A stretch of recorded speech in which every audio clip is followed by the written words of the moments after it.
Ladies and gentlemen, it's my pleasure, and it is a pleasure, to ask you now all to be upstanding. Welcome your bride and groom.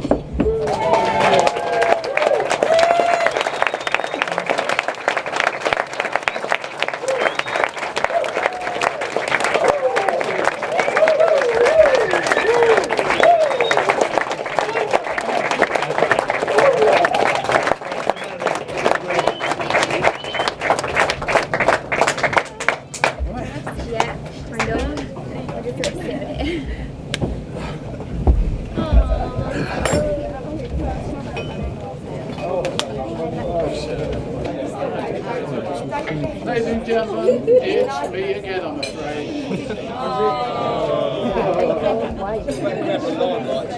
Yeah, I know. Not being paid. Not being paid, that's the trouble. We've reached a point in the wedding celebrations that is very often much of a high point. I'm not referring to the food, guys, I'm referring to the speeches. And who better to ask to get us started on the proceedings but the bride's father, Mr. Paul Clapp.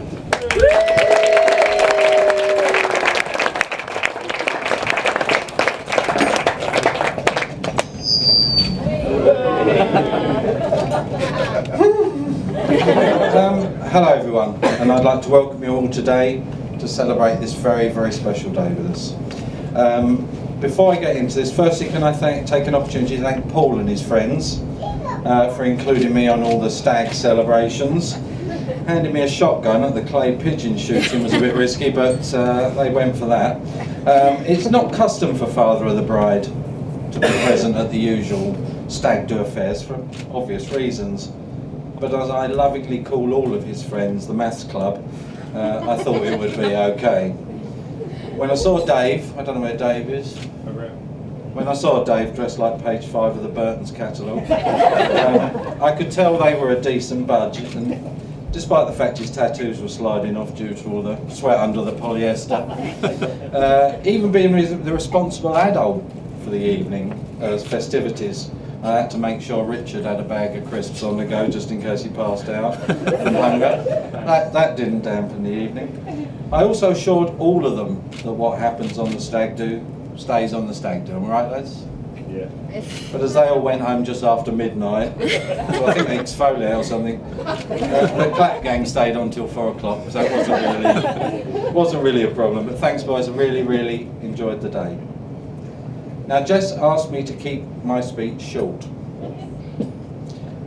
Difficult, really, with so much material over the years. Jess asked me to be polite. And for most of you that know me, that goes without saying, right? Jess also asked me to be politically correct. Why not? So I'll start with politically correct. Apparently, I have said and done some things in the past which would amaze a Jeremy Carr guest. But with age has come sensitivity training. And it's with that sensitivity I'm now able to welcome Paul to the family. So welcome, Paul. Thank you. I can see how much he loves Jess, just in his smile today. A couple of tears. But real happiness is in the smile in your eyes. Today he looks a bit like a Labrador listening to a high-pitched whistle, but it's close enough for me. As any family welcomes a boyfriend, there is always nervous trepidation. But from day one, Paul has been a very, very big part of this family. So much so, the word son-in-law is not appropriate. He's like another son to me. Obviously, I still relinquish any responsibility to his real father, Pete, who will take the blame for any faults he may have. But I hope I can speak on behalf of Pete and Val today and say how really proud we all are of you. Now, Jess. No. Jess. Where do I begin? Well, I could cover the younger years with an AV presentation of food-covered faces and naked bar shots. I'm not going to do that. I could mention the day you got mistaken for my girlfriend. You were fairly mortified. I came quite well out of that. I was quite pleased. But I'm not going to do any of that. We've always had a jokey relationship, and often people said how alike we are. Really. We always joke we wish we could be like father and daughter in the movies. Well, today I think we've achieved that. So much so we'll call the video, as if it comes out, Father of the Bride 3. Yeah.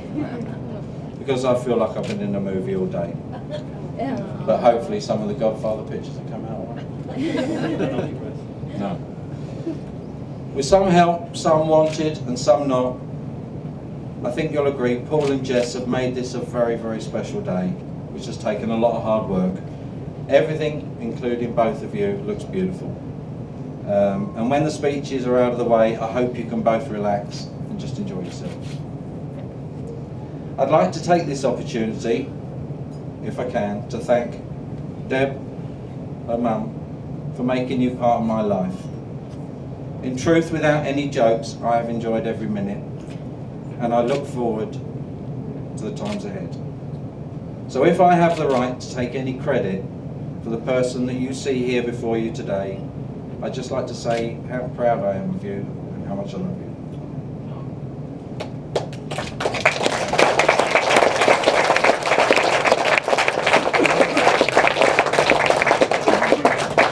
Now, some of you will know this couple love to express themselves with a sign. A sign for everything in the house. So I'll leave you with this. I'll get it printed up later for the house. May the hope you hold in your hearts become years of dreams fulfilled. May the joy you feel on this day grow with time. And may the love you celebrate now be the love you cherish for a lifetime. So I was told short and sweet, mainly because they insisted on doing the speeches before we eat, and I'm starving, having darted for ages to get in this soup. So without further ado, I'd like to make a toast. Now, customarily, my father-in-law Tony, who introduced me, would make this toast, but as time is short, there was a real fear of handing the mic over to him. And although it is a sad toast, I hope it invokes some happy memories as well for anybody here. So if I could have you all standing, please, with a glass. The toast is absent family, friends, and loved ones. Cheers. If I can keep you all standing, because it is nice and short, can we all just toast again, the bride and groom? Thank you very much.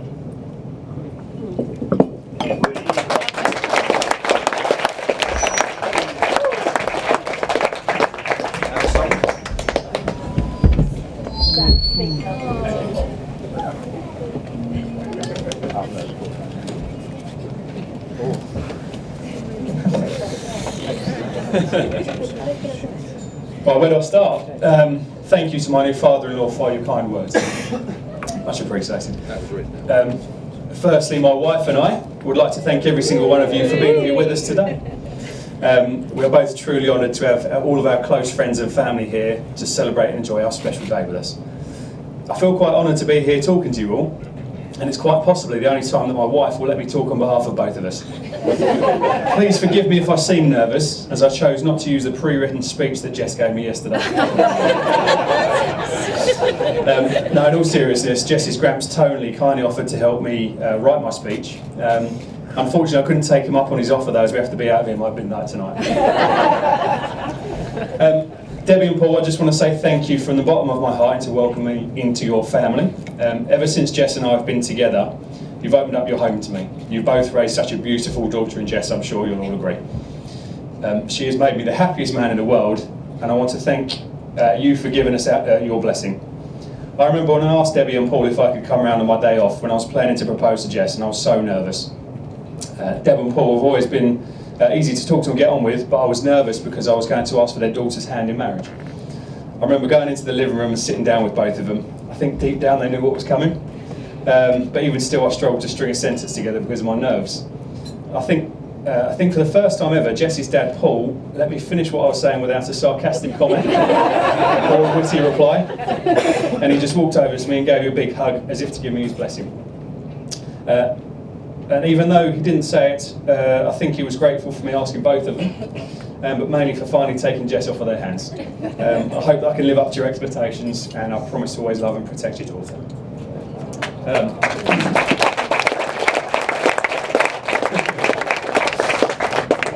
Jessie's family have always been wonderful, and also a bit of a contrast to what I'm used to be honest. At my parents' house, it's nice and peaceful and quiet, and there are just 4 of us sitting there around dinner. At the Clapp household, on average, there's about 4 dogs, 15 people, all laughing and joking, making unnecessary noise on their iPhones.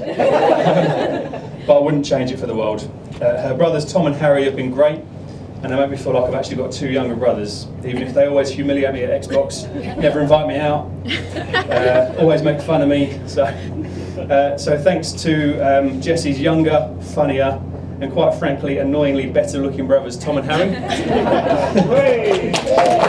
for making me feel welcome. And then her sister Grace, I've got another sister who I love. It's great to see how close Jess and Grace are together. Even I'm told when they were both younger, Jess used to take a lot of pleasure in winding Grace up and pinching her and being a bit of a mean sister. But now they're older, they're like best friends. So it's a really nice relationship they've got. And I just also want to mention Jessie's nan and granddad, Anne and Tony. Again, you've welcomed me into your family with open arms. And I really do cherish the times that we sit around your dinner table together and listen to your stories from over the years. I don't think I've ever met such proud, loyal, genuine people. Sorry. The love you have for your family is inspirational. She's horrible. So on to my family. To say thank you just doesn't seem like enough. Mum and Dad, I never tell you enough just how much I love you and how much you both mean to me. You've always been the most generous, loving parents anyone could ever ask for. Ever since I was a kid, you've always fully supported me in everything I've done. Almost everything. Yeah. I've lost count the amount of miles you used to drive to take me to football training and football matches over the years. My dad and I would literally spend hours in the garden playing football to help me improve my game. And my mum finally gave in, accepted the fact that she had to like football because she'd be there on the sofa with us watching Ulster games on TV. She even comes to your game now. So, where are we? Yeah, Jess and I sometimes joke that I'm turning into my parents. But if I turn out to be half the people that you both are, I'll be very proud. And I just need to congratulate you both on raising such a wonderful son.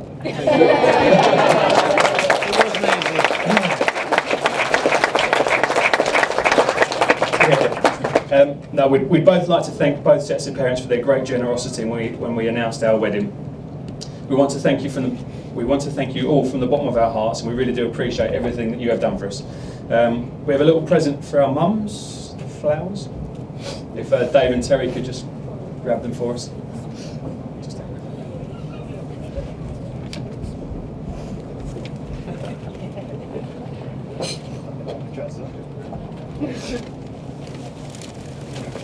Come inside.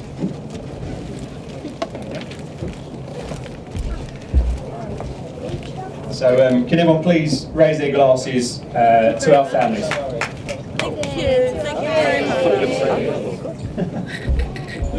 I'd also like to give a quick mention to a special group of people. Almost every Wednesday night for about 10 years or so, there have been a great group of lads who come together over a beer or a J2O and have some of the most random, funny and honest conversations I've had with anyone. I'm very lucky to call them all my friends. So a special thank you to the Brotherhood. Dave, Steve, Rich, Sam, Jimmy, Tom and Terry.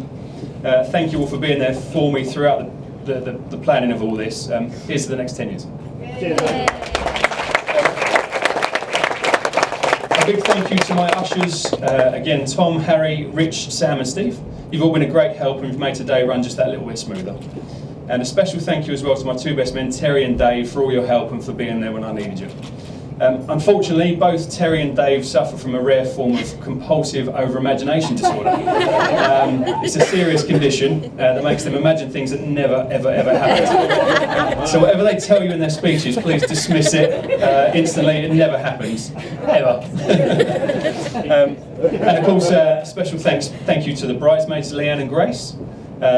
You both look beautiful today. Thank you for all your help and support leading up to and including today. I just know Jess wouldn't have been able to do it with both of you there. And finally, a big thank you to our friend and great photographer, Nick. We both really appreciate all of your hard work and generosity for today. Jess's dad, Paul, who is also a photographer, said not to worry, he's going to retouch them, edit them, and generally sort them all out later. I'll see if they come out the first day.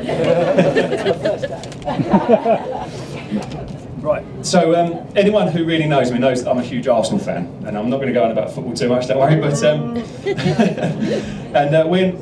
me and one of my best men, Terry, wherever is often compare meeting someone new and relationships to being the manager of a football club who's in the transfer market. I was in the market for a new signing when I scouted Jess 5.5 years ago, when I saw her and her friends on a night out in Maidstone. I had my assistant manager Terry with me at the time, and we watched from the sidelines to see how she was performing. I then made the initial contact with Jess to express my interest. When I saw her potential, I decided to give her a trial. After a few trials, I signed her on loan, and Jess performed very well over the next few seasons with a little training required. We soon moved in together, so I offered her an extended loan deal. On holiday last year, I made Jess an offer of a permanent contract. I got down on one knee and asked her to marry me. And after 13 years of negotiating personal terms, I'm now finally pleased to announce that we've put pen to paper and Jess has signed a long-term contract for an undisclosed fee. Oh no.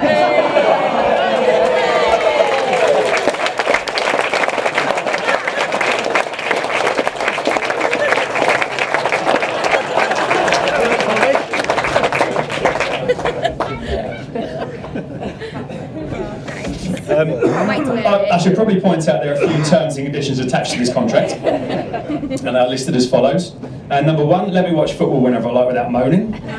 Number 2, keeping up with the Kardashians is banned. When asked for where you've put something, please just tell me. All comments become null and void after 7 days. Ask for what you want. Subtle hints do not work. Strong hints do not work. Obvious hints do not work, just say it. I do not remember dates, write them on a calendar and remind me frequently. And when we have to go somewhere, absolutely anything you wear is fine. Number 8, you have enough clothes. Number 9, you have enough shoes. And number 10, you have enough bags. Seriously though, I still can't believe how lucky I am that I'm standing here today having just married my best friend. I honestly believe that you're my soulmate. When I'm with you, I'm completely myself, and I've never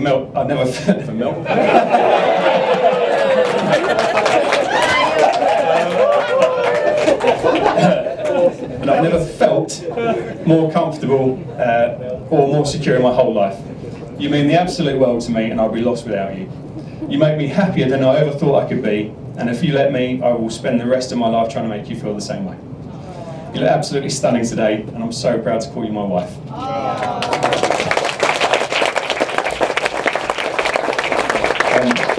also want to say a very special well done to my new wife. Events like this don't just happen, and we've been planning this wedding for over a year now. Well, I say we, I actually mean Jess, I've done bugger all. All the decorations, flowers, everything is all organised by her. She's done an amazing job. We are both very nervous about the first dance, mainly because we're both worried about my lack of coordination and rhythm. So can I ask all of our friends and family who'd like to join us, please make your way onto the dance floor after about 30 seconds or so. So finally, please raise it up and toast my new wife, Jess. Yes.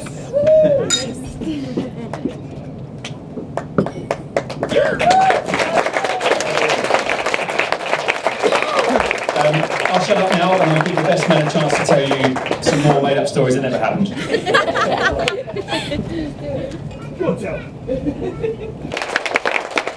Now, I know Paul has been a little bit worried about what Dave and I will say in this speech, because I think it's safe to say Paul's definitely still a bit of a mummy's boy. Okay, so let's firstly uncover some of the things we know about Paul that quite simply he should have grown out of over 20 years ago.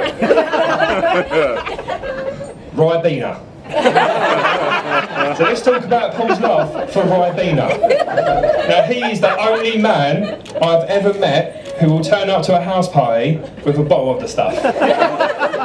And I'm talking cordial. Now, as many of you know, Paul's not a drinker. So watching him attempt to drink half a pint of Stella at Stansted Airport on the start of his stag do was probably one of the funniest things that I've seen. So just so you don't sip an empty glass during the meal, I've actually got you a little present.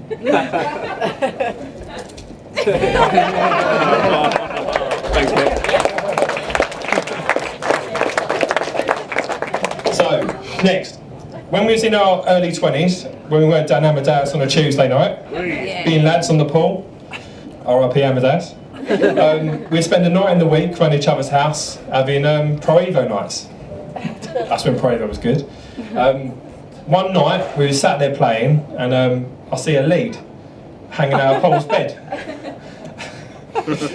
So, a bit confused, I said to Paul, what's that lead hanging out your bed?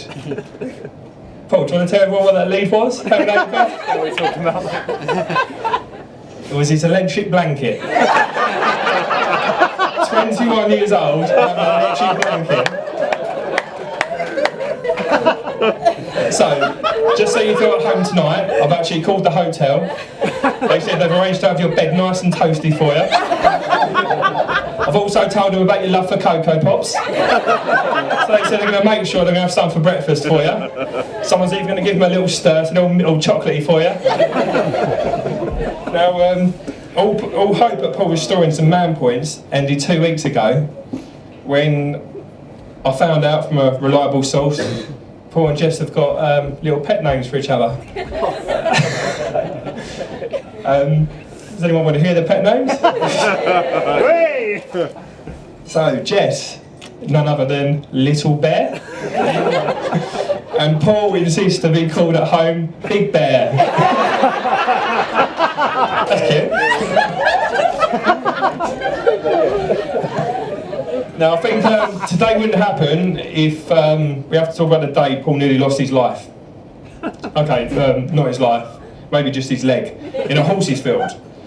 He was about 15, 16 at the time. Paul decides to try and climb a wooden fence with barbed wire wrapped around it, trying to get a ball that he skied over the crossbar, signature Paul shot. So like I said before, Paul, not being very manly, he can't climb a fence. He slips as he tries to jump the fence goes halfway through his leg, the barbed wire's wrapped around his leg as well. Now, me being the hero that I am, I panicked slightly. I might have ran past about 10 houses before I knocked on the door with pensioners in it, whilst Paul was still losing blood. We finally get an ambulance and he spends the night up in A&E. Now thankfully, Paul survived that day to tell the tale. However, that's not the tale that he used to tell people. In fact, the scar used to come up on many nights out. Paul would try to convince as many people as possible that the scar on his leg was actually a brutal shark attack. Telling people that he actually got bitten by a shark. Now, I was actually there the night that Paul and Jess met in Moo Moo's in Maidstone to witness Paul's pulling technique in full flow. Now, Paul's story to the lads was that he broke a few girls' hearts that night by turning them down. Jess was all over him until eventually he gave Jess his number. But the reality was as follows. Paul was a stumbling, nervous mess of a man. He was stumbling over his words so much, he was going red in the face. At one point, I thought he was trying to impersonate Gareth Gates. Now, clearly, Jess had a lot to drink, and the rest is history. Now, On a serious note, me and Paul have known each other since we was 8 years old, playing for our first football team together. We've grown up together. Paul even bought me my first ball mag as a teenager.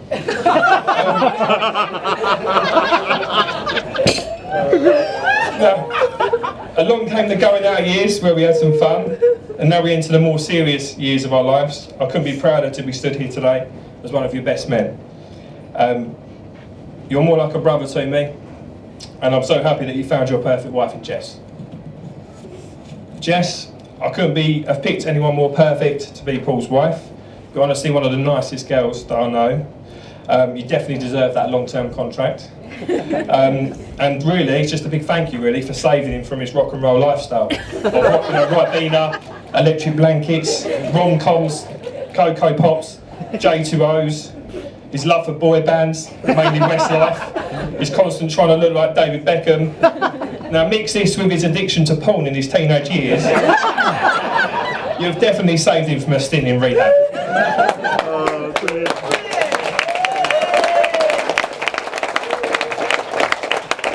So everyone can see how happy, Jess, that you make Paul, and I know Paul adores you.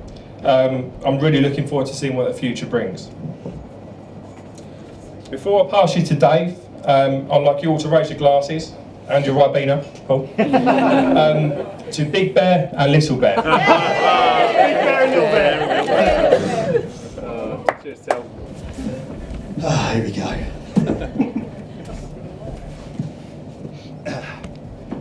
Right, okay, well, for those of you who don't know me, my name's Dave. I'm just going to hand some bits to Tel here, because Tel's going to be a bit of a wingman on my one, just to add a little bit more excitement to it. I'm the other best man here today. Not really sure if I'm the ant or the deck in this kind of duo thing we've got. A little bit more like Richard and Judy. I'm sure you're Judy. Maybe a little bit. Okay, so great that Tel's done the first half of the speech, so Tel's obviously done the funny bit, so you can just all get there and hopefully bored and get a bit hungry waiting for me to finish my bit. So we'll try and get it done as quickly as possible. So, let's start. Paul and Jess, don't they look lovely? Look at them. Yeah. Now, at this point I want you to both stare into each other's eyes. And as you look lovingly into each other's eyes, now statistically, you're now looking at the person who's most likely to kill you. Fact. That's what I'm afraid of. Probably Paul's going to be the one who's going to die, but still. Okay. Paul, Jess, you both look amazing today. Jess, you look lovely. Paul looking very smart. Now, I don't think I can remember a time of when I've seen Paul cry so much. All day. No, hang on a minute. There was that time when Arsenal revealed they sold Ashley Cole to Chelsea, which he's still really struggling to get over. Bless him. Now, it's been an absolute honour to be asked to be one of your best men. I've known you for a long time, and you've kind of become like a brother to me. And unfortunately, a brother I don't really want to be fair, as you're a bit of an Arsenal supporter. So. Now, we all know that you're a bit of a sensitive chap, and I think you probably told everyone in your speech where you used the term melt yourself, which works quite nicely into mine. And anyone whose favourite film is My Girl needs to be treated quite delicately. So we're going to try and go easy on you. Now, let's kind of take it back to the start of when I met Paul. Now, I was working for a Vauxhall dealer at the time, many moons ago, probably 10 years ago-ish. Paul came for an interview. He was looking sharp, not quite as sharp as today, but still looking good. And good news is, he got a job, so round of applause. Good work, obviously the summer up. Yeah. Now, once he'd gone, my boss came in and we had a chat about what Paul could add to the business and what kind of went well, and we sat there and went, what made Paul stick out over all the other candidates? Well, first of all, there wasn't any, so he pretty much got the job straight away. Was it his striking personality? No. Was it his motor trade experience? Something which we look for? Wasn't that either. Was it that actually at the time we were so desperate for staff, we would have taken anyone on? We were trying to get some of the cleaners to sell cars. Yes, but that would ruin this story completely, so we'll move on from that. But my boss's first words to me when he came in, he was like, "That Paul, he's a nice guy. Doesn't wear any socks. Is he going to the beach?" So, Paul's the self-proclaimed award-winning ankles won the bosses over that day, and I'm sure it was one of the many attributes Paul's got which attracted Jess. So now, Paul, as you're a taken man, and as you asked, I picked up your favourite colour of socks, the ones with little hearts on, so you can cover up them ankles, mate. Save everyone else from it. Okay. So, as we've already said, Paul's a bit of a sensitive guy, and I'm going to go into that a little bit deeper for you now. Now, we refer to Paul as what I think, as we call it, the Brotherhood would like to call a melt. Now, to go into that melt a little bit more detail, we're now going to play the popular TV game show that's known as Man or Melt. We did have some theme music, but we've blatantly ruined that. Okay, moving swiftly on. So, Paul, in this game show, going to have my glamorous assistant Terry help me with this. Now, Paul, we've asked 100 members of the general public to choose a handful of your Facebook and Twitter quotes penned by your fair hands. Oh yeah, this is happening. Now, we've split these into 3 categories, so not to make it too easy, Tel's going to read out 3 quotes from each of those categories. Some are quite manly, some are pretty melty. But only one's going to be the real answer, and Jess, it's going to be your task to decide whether you think your new husband is a man or a melt. So, without further ado, let's crack on with Man or Melt. So the first category is film. Now, Terry, those options, please. So, we have option A, I love action films.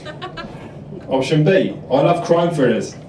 Or option C, I'm officially into Twilight now, and I've watched 3 on DVD in the last few days. Team Jacob.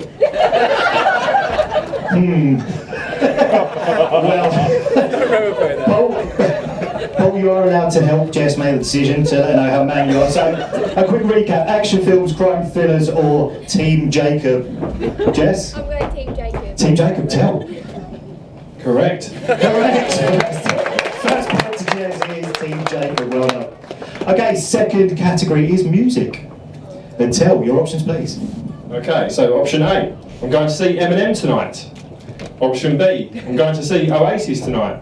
Or option C, McFly tonight, all together now, I'm looking out for my star girl.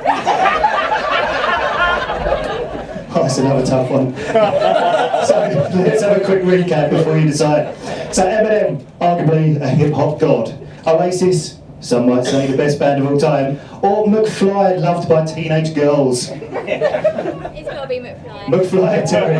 Correct. Correct.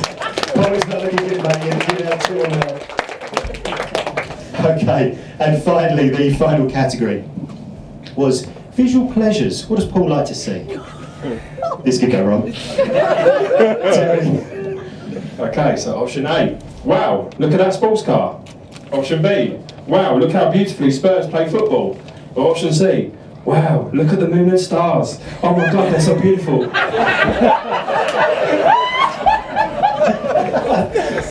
You have it.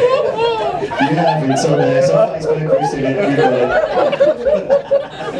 So, cars, football, or oh my God, the moon and stars are so pretty. And I'm so melting. Moon and stars. Moon and stars? 3 out of 3. Oh, good. 3 out of 3. So, in conclusion to that, by your own wife's admission, you've officially a melt. Tune in next week for the next episode, it's worth watching.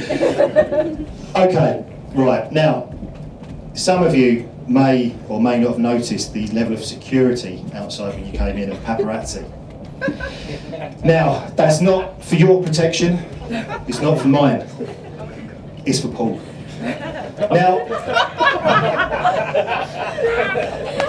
don't hate me. Now, some of you may or may not know, but Paul's a bit of a TV celeb. He's been on TV, and his highlights consist of starring roles in things like EastEnders and Phone Shop, just to name a couple. But actually, his stardom doesn't come from TV soaps. Oh no. Paul's TV celebrity comes from the world of reality TV. Now, we're not talking Big Brother, we're not talking Towie, even though the no sock thing rocks down there, mate, so that's probably why. We're not even talking probably the list of shows which are on Paul's planet, even though he tried to say Jess watches Keeping Up with the Kardashians, things like that, and Housewives of Cheshire and all that stuff. Now, what we're talking, I'm referring to Dating in the Dark. That's right, Paul was on Dating in the Dark a few years ago. He tried to keep it from all of us, but no, we found out. Now, a quick insight into what the programme's about for those of you who haven't had the pleasure. Basically, it consists of 6 people. Now, it's 3 girls, and in this episode, 2 guys and a guy called Andrew Stone, who's some Camp Z-list celebrity from a programme called Pineapple Dance Studios, which is another one of Paul's favourites. Now, in short, the 6 of them have a sequence of get-togethers, unsurprisingly, in the dark, and with a view to making a connection. And Jess, I'm sorry to bring this up, but Paul made that connection. Ah. Okay, he was touched, we were touched, millions were touched, the viewers were touched. But unfortunately, Paul made a really uncomfortable connection with Andrew Stone. In a scene that many of us are going to be able to unsee, which consisted of Paul helping him do some splits, whilst Paul was holding his leg up pretty much over his ear, which wasn't pretty. And we'll never unsee that. But amazingly, the girls had a chance to see Paul in the light, which was good, so he did well. And 2 of them wanted to see him, so the final showdown was set. Girl A in one room, girl B in another, waiting anxiously for Paul to turn up and pick which one. Paul chose Andrew Stone. Paul chose neither and walked off into the sunset on his own, knowing that one day he'd meet that girl sitting next to him in Mario. But that said, if you YouTube Dating in the Dark Andrew Stone, the episode's worth a watch. It's amazing. Okay, the final bit, because everyone's starving, and your meltiness is starting to rub off on me, so let's get this bit out of the way. So, just want to say, mate, you are one of the most probably genuine and honest people that I know, and you and Jess make an absolutely wonderful couple, and me and everyone else here wishes you absolutely all the happiness the future can bring. Paul, your parents have created a great man, and Jess, your parents can hopefully sleep safe in the knowledge that Paul's the right man for the job. So that's definitely it for me, so I'd like you to be upstanding, if I may. Raise your glasses in toast to the new Mr. and Mrs. Richardson. Cheers. The end.